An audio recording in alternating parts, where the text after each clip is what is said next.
Hi guys and welcome back to Continental Club, where we discuss the hottest topics in European football. Joining me as ever is Patrick van Straten, the Dutch to my rudder, and Michael McCubbin, who some of you have unfairly labelled as homeless in the comments. He's not homeless. Hello. Yeah. He's got a house. We can assure you, but wouldn't matter if you were. No. All inclusive here, isn't it? Exactamunda. Well, yeah, I mean, we let Joe be on this show, so I mean... But before we dive in, thank you for your comments this week. I submitted something on Twitter and you replied in your droves, so we'll endeavour to answer as many as possible. And if you haven't followed our new account on Instagram, FDFC, so our latest project, then please do so. But kicking us off, lads, is Brett Millen, and he's asked, what do you guys think of the new UEFA Nations League? Now this is fresh off the bat, and you were in late this morning. So I know you've done zero prep on this at the very least. Big time. Now, I was here at the crack of dawn because, you know, workaholic. Nothing better to do. But so let me outline the premise to you before you guys jump in. Now, it's basically been labelled the rejuvenation of national team football. It's aiming to replace meaningless friendlies with a slightly more meaningful competition format. All right. And the end goal, the ultimate end goal, is to gain entry to the Euros via a spot, 4 spots that have been opened up for each group in this competition. Okay. Now there's going to be 4 groups, A to D. There's going to be groups within that as well, groupception if you will. So let's not go any further into that because it is a little bit convoluted and it will just confuse the masses. But McCubbin, I know you've been doing a little bit of reading about this as well. So please fill in any gaps for me. Put me out of my misery. Yeah, well, I mean, I must admit, I'm still not quite clued up as to what exactly is going on with this. It does sound pretty exciting, though. The one thing that will stay the same, though, is this doesn't affect qualification as such in any way. There will still be 10 groups qualify, you know, for the next Euros, Euro 2020. Top 2 teams from each group go through automatically. Still 24 teams going to be playing in the Euros next time. But what got me was that, the remaining 4 places that are up for grabs for the Euros, I think last time it was done between, it was contested between some of the top performing 3rd place sides. Yes, yeah, exactly. Playoffs, right? Yeah, so instead of that, I'm assuming, one would assume, the 16 group winners from within all the little groups in the Nations League will now vie for those 4 places at the Euros. How that will work, considering that you'd expect a lot of the group winners to have won their groups in the qualifying. It might just open it up to the smaller nations. It right? goes to the next highest ranking side if Okay. they've already qualified. That much I do know. Okay. Pato, what do you think of this? Does it make it fairer? Obviously, makes it more interesting, but in what way? It'll make friendlies worth watching. It should do, or friendlies like games in the UEFA Nations League, because it'll mean that teams should be playing a relatively higher standard of opponent. So, I mean, on the one hand, that means it sucks a bit for the little sides because they don't get to play the big teams as much. They might not be prepared to be kind of on the back foot when they get to the tournament. But it does mean that I'd watch France, Germany. You know, I'd watch Spain, Italy, rather than it being all one big team versus Montenegro or Liechtenstein or whatever. I'm not sure that really brings in any audiences. Like, we all hate the international break, and I think that we and the players would like it more if the games were genuinely competitive, because that's actually better preparation for knockout games at the Euros. And that's what this is. That's a good term for it, I think. Better preparation, because conversely, the smaller teams will still get to play the bigger teams in traditional qualification, like you intimated, because obviously there's going to be 10 groups. And they actually have a better chance of reaching the Euros because they don't have to compete against the bigger sides in a playoff spot. So there's 1 place up for grabs in Group D, for example, and they're going to be all the worst ranked sides. So all the worst ranked sides are competing with one another for an extra place at the Euros. Yeah, so they're not having to, as I said, there's been some really unfair 3rd place playoff games over the years, hasn't there, for example, where a minnow has had to take on a giant and inevitably crashed out. Hopefully this makes it a little bit more balanced. And arguably as well, I mean, the big sides are going to focus their efforts on kind of real qualification, as it were. and they're not going to have friendlies to experiment anymore. So they're going to have to experiment in the UEFA Nations League. So that might actually mean that the smaller sides are facing unusual lineups from the bigger teams, because that's where they're giving their youngsters a run out, or trying a new formation, or all that kind of stuff. So that might be an opportunity for them to take advantage of a team which is maybe not at their best. It's like playing against a team that's rotated in the league or something. That's a very interesting point. I can only see this as a positive move. I think something needed to be done about international football. Sure. Because it is losing its audience, isn't it? But what do you guys think? Let us know in the comments below. I hope we've made that a little bit clearer. I fear we've just made it worse. Next question comes from Ethan Humphrey, and it's a good one, lads. It's, who are you most excited to watch at next year's World Cup? Now, qualification is done and dusted. Coming to you first, Pat, because I went to my club in Flash last night. I'm going to cautiously say France. Great squad. Yeah, and it's an incredible squad. I really want to see Mbappe, Dembele and Griezmann play together. I think that would be mental. But my worry is that they haven't quite nailed it so far. Like, Deschamps has played, he's always played quite a kind of functional team. Like, he's not, I kind of just want him to go out and just unleash the attacking talent they have, and they never quite do it. It's like Dunga of Europe. Yeah, I think what he needs is just to pick one dedicated defensive midfielder. I mean, I would describe N'Golo Kante as a defensive midfielder, but he's not a holding midfielder. He doesn't sit. As we know, he passes a lot more than he used to. He's quite box to box. Like, he's great at winning the ball back and then setting his team in motion. Like, he knows when to run and when not to. I genuinely think that what would make France more attacking is just getting a kind of run-of-the-mill, solid holding midfielder, because then that would allow Kante, Pogba, Griezmann, Lacazette, Mbappe, Dembele, any of these guys to play in front of them and just to run wild. Whereas in the past, I think they've had this situation where Pogba's having to sit deep because they didn't have somebody else who could spray passes in that way. Matuidi wanted to get forward, and that was just a weird trade-off for me. Are you saying that Deschamps needs a Deschamps in his side? Absolutely. I think Deschamps, even if it's just a matter of picking somebody like Nzonzi and saying you play as a defensive midfielder, or playing Schneiderlin and saying you're only playing as a defensive midfielder, you don't move out of this role. You forget Nzonzi's French, don't you? And he's been so in talented. Imperious form for Sevilla. Or Gonalon, who's obviously gone to Roma after years at Lyon, where he's been fantastic. There's so much attacking talent, but because they haven't quite nailed the balance of the midfield, they don't get a chance to express it. And I want to see players like Fekir, Mbappe, Dembele, I want to see them take over. I think it could be absolutely amazing, but only if they nail that. Because that squad it's honestly, it might be the best international squad. It's up there with the Spain squad from 2010. It's up there with the France squad from 98 as one of the best squads I've ever seen. Yeah, in terms of depth. Definitely. And individual talent now. Yeah. The likes of Mbappe and Dembele have come to the fore. What about you, Mikel? Well, I mean, as I always say, you can't write off the Germans, and they have had the most ridiculous qualifying campaign. They've won 16 consecutive World Cup qualifiers now, so they won all 10 of their qualifiers. I think that equals a record, actually. 16. Really? Yeah. Oh, right, yeah. Well, there you go. That is also on this piece of paper as well that you kindly gave me. But they're also another great piece of work from here, Chris, unearthing this stat. They're unbeaten away from home in World Cup qualifiers for 83 years, which says quite a lot. Yeah. That is other things going on. Pretty crazy. Yeah. But there's a little gap in between that. Very true. They weren't unbeaten away when during the Schlieffen plan. That's the most. That is the most. That's the closest you've come to being an England fan. They weren't unbeaten away. Weren't unbeaten away when they tried to invade Russia, were they? Well, that's Starling. Yeah. Sorry, mate. Crack on. But aside from all these stats, to be fair, like just saw this summer, on one weekend their under 21s and their under 21s won the under 21 World Cup, and their B team essentially won the Confederations Cup. So we talk about strength and depth. Germany have got a pretty similar situation. Maybe they don't have the stars, especially going forward, like Mbappe, Dembele, Griezmann, and whatnot. But in terms of a highly functional squad at every level, and going back onto the bench, they, you can't really write them off. They're always more than the sum of the parts, aren't they?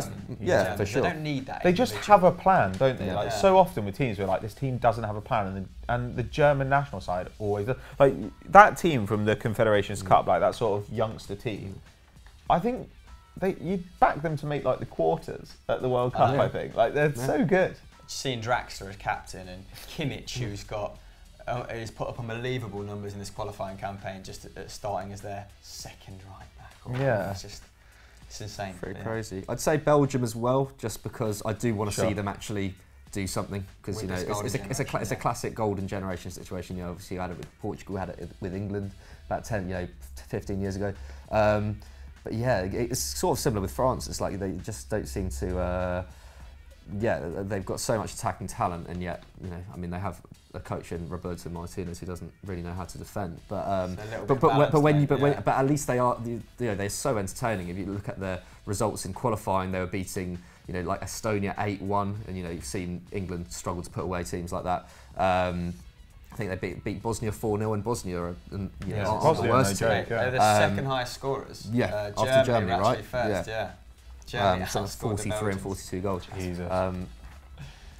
So it would just be really nice to see them actually do okay in a tournament, and either way they'll be pretty entertaining. Oh, that takes me nicely to my team, which is Brazil. I'm dying for Brazil to do it on the international stage again. Bit of a sucker for the old Canaries. I've loved them ever since that 2002 tournament, which is one of the first international competitions I can remember, when Ronaldo scored in the final against that great German side as well. Actually, Kahn was pretty much a one-man band that year, wasn't it? Yeah, it was. But I've got some stats down here about Tite's sort of rejuvenation of Brazil. He's actually the first Brazil manager to beat every side at the Continental qualification process. Jesus.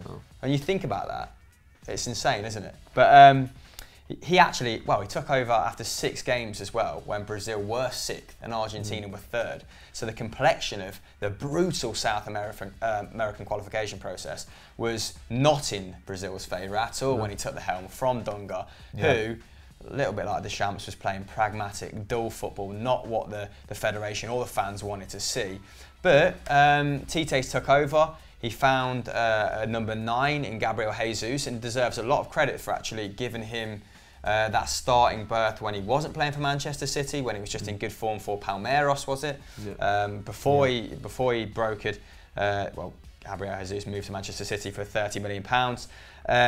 He's getting a lot out of very average players as well, or players we deemed to be very average that are maybe being misused, like Renato Augusto, who's playing in China still, I believe, like Paulinho, who got 6 goals and 3 assists in 13 games under Tite, including that hat-trick against Uruguay. The man who couldn't get a game at Tottenham was a match winner for Brazil at current. It's absolutely crazy. Let me have a look at some stuff down here as well. So Brazil, 35 goals in his last 15 games. I think by comparison, Argentina have 19 goals in their last 18 games. Jesus. So they're currently blowing Argentina out of the water, and Argentina, we all know about the firepower they have. In World Cup qualifications, 30 goals, only 3 conceded with 8 clean sheets. Now that's the thing, isn't it? A Brazilian manager, we'll talk about finding balance. He appears to be doing so here, and maybe it really helps out with the fact that 3 of his back 4 are playing together at PSG, and Dani Alves, Thiago Silva and Marquinhos. But I think just their forward 3 as well. Talk about the defenders, but Neymar, Firmino, Gabriel Jesus, Coutinho could potentially come in on the left. Douglas Costa, Willian. He often opts for I think he opts for a 4-3-3. You can have Casemiro as well, and Fernandinho offsetting that attacking sort of commitment to attacking football. So I'm really, really looking forward to them. But before we move on, I've got to say to you guys, this could be Messi's last tournament as well, at his peak powers. Obviously, it's not beyond him to play in Qatar when he's 34, but you've got to say, he dragged Argentina to this tournament kicking and screaming. I think they scored, of their last 8 goals, he scored 5 of them, got 2 assists, and the other one was an own goal. Jesus. So what do you make of Argentina at the moment, Pato? What is their problem? Obviously, the revolving door of management isn't helping matters at all. But why aren't they firing on all cylinders? It's a big question to ask, but yeah, I mean, I think the balance of the attack has been like Argentina have always had this weird thing where certain players are just in favour and others aren't, and I never quite understand that because you don't see Dybala playing enough. You know, you don't see Icardi. He's playing actually enough, benched for the last 2 games, Dybala. Yeah, and you just think like maybe for instance, you know, Correa might not be quite as good a player yet as say Angel Di Maria, but that doesn't mean that he's not right for the balance of a team. You know, similarly.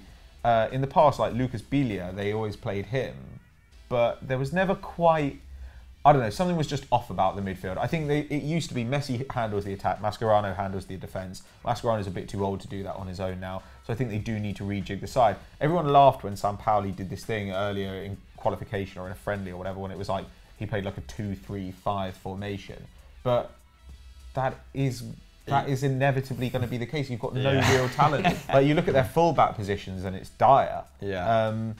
And so I just think that he's trying to find a way to figure out some sort of balance, I think. At the moment, Messi's role is just being expanded and expanded. He's still expected to score all the goals, to create everything as well. He's always on the ball. And actually, I wonder if he could learn a little something from the way that Cristiano Ronaldo has gone, where his role's been limited. You don't want Messi to be killing himself in these games because nobody else could contribute. So maybe it is a matter of just figuring out a formation or figuring out a system which allows Messi to get on the ball in the areas you want him to do it, rather than making him pick it up 50 yards from goal, you know, and do everything. Like he can do that. But when you get to the World Cup, are you going to try and defend and just allow Messi to work magic in the final third? Are you going to try and just outscore teams? You've got to figure out what your plan is. That's a bit my worry about Argentina. And I worry, similar to Belgium, you know, that maybe a kind of golden generation of attacking talent will go begging. Well, he's lost 4 finals, hasn't he, Messi? 1 World Cup and 3 Confederations Cups. McCubbin, go on, what are your thoughts on the Albi Celeste? Yeah, I mean, I think Pat summed it up pretty well.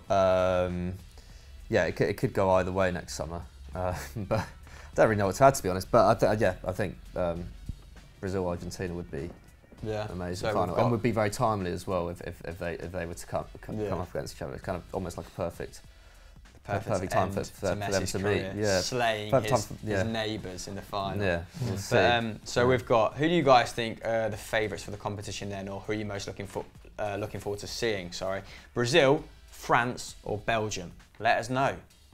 Yes. Last question comes from KViz511, and it is a doozy, lads. He's asked, what do you make of Real Madrid's apparent move for Harry Kane? Ooh. Now, I said to him, what move? Because I haven't seen any news that suggests as such. And then he tweeted me back a link to the article, which had a few particulars in it, McCubbin, which were mind-boggling, weren't they? I know you read it as well, so take the floor. Yeah, a little bit strange. Apparently there's a swap deal being flouted involving Benzema / Gareth Bale and Luka Modric. Should see the Welsh wizard and Modric go back to White Hart Lane. Should be slightly strange. I'm almost certain that won't happen.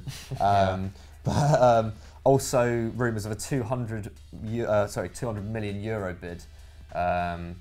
And obviously, you know, in the kind of post-Neymar world, we're all thinking, oh, you know, sounds like a fair price. Yeah, it's like, yeah, crazy, it could happen, you know. But the key is, Kane is under contract until 2022, and he specifically doesn't have a release clause in his contract, specifically for these reasons. I think when he signed it, I think it was last December maybe. I think essentially, I think Kane himself was quite adamant that he didn't want to have that kind of thing bearing over him. Yeah, that's not something you think about, is it? Like the player's mentality, having that thing loom over you, like almost an impending move from PSG or Real Madrid happening at any point. But so I think, so it's clear he definitely wants to stay at Spurs, at least for the foreseeable future, and I can't see why he would move if he didn't want to go himself. But having said that, I think he would be a pretty great fit at Real Madrid. I think obviously Ronaldo and Benzema both aging. There isn't really anyone who's there to take that role now as the main goal scorer. Obviously they sold Morata in the summer, he would have been the perfect guy. But in that sort of traditional number 9 mould. But Ronaldo has evolved into a striker, hasn't he? So do you think even in the short term, Kane wouldn't play. He may not. I mean, or at least he wouldn't be playing every game. And I think that's silly. I think what's great. I think what we all want to see Kane do for the next 7-8 years is be the main man wherever he goes, starting every single game. Yeah, exactly. Because he is just in this last year especially, he's just become a ridiculous striker. So yeah, that's my thoughts on the. Nice, mate. Passo, what do you make of this shit house, Ray? I mean, I'd love it to happen. I think it'd be amazing. You were saying in the summer when Morata left, this is actually going to cost Real Madrid a lot of money down the road, and it's already looking like it will. Like I think they let Morata go, thinking that they were going to get Mbappe. Now Mbappe's gone to PSG, and I think they must be looking around and thinking, God, well, who's our next centre forward? Like, so Kane's an obvious one. I mean, we've heard rumours of Timo Werner and stuff as well, and Kane's certainly much closer to the finished article than Werner is. He potentially hasn't even hit his top level yet because he's only 24. 24 is about when you start to see strikers hit their peak, which will then last until he's maybe 28, 29. So he could yet get even better. Which is alarming. I mean, in some ways, he's not dissimilar to Benzema. Benzema's got incredible technical ability. He's creative. He's selfless. He works really, really hard to create that space for Ronaldo. And when you say, oh, maybe Kane wouldn't play, Benzema plays quite a lot. But they'd have to commit to that 2 up front, wouldn't they? They'd have to keep with which that. they did, to be fair, didn't they? At the tail end of last season. 4-3-1-2 sort of thing. But of course, keeping Asensio on the bench when he's 23 or 24 is different from keeping him on the bench when he's 21, 22. And I think we all now look at Asensio and be like, this guy has to be starting. I mean, in a way, I think that Kane would fit a Bayern really well. Or after Lewandowski. Stylistically, I don't think he's very different from Lewandowski. When I look at Lewandowski, I see a guy who is pretty two-footed as a finisher, good in the air, not hugely fast, but fast enough, good hold-up play. He's got all these things, and actually Kane's like that. Kane isn't exceptionally fast. He's not particularly kind of acrobatic or anything, but what he will do is he will just routinely finish chances and half chances around the box. I think Kane's more well-rounded, actually. Interesting. I don't think you don't see Lewandowski drop deep very often to sort of link up play, which I think Harry Kane is capable of doing. Sure. He brings other people into play as well, doesn't he? That's one of the main reasons Dele Alli got 18 goals last season. So I think that's a good shout actually. But at this point, I think it'd be an improvement on Lewandowski. Whoa! Cool. I said it. What do you think? Am I right? Am I wrong? Let me know in the comments below. So there we have it, guys. That was Continental Club. We hope you enjoyed the episode. Thank you for submitting your questions. And like I said before, if you're not following the FDFC Instagram account yet, then why not? Why the hell not? Please do, or I'll take it personally. Pato, what's happening with 90+1? Yeah, we've got 90+1 facts about Neymar. That's out right now. Go over and check that out. Of course, we've got Messi, Ronaldo, Champions League, Premier League, everything you could ever want to know about football. Ooh, perfect. McCubbin, what's happening this weekend on EFD? Took the words out of my mouth there, Chris. This guy on Stat was the champions up against Soccer AM's Alex Emery. But who wins? Not seen it yet, but I'm assured it's a cracker. Yeah. James in the studio right now, editing it up, so should be good. See you later. Bye.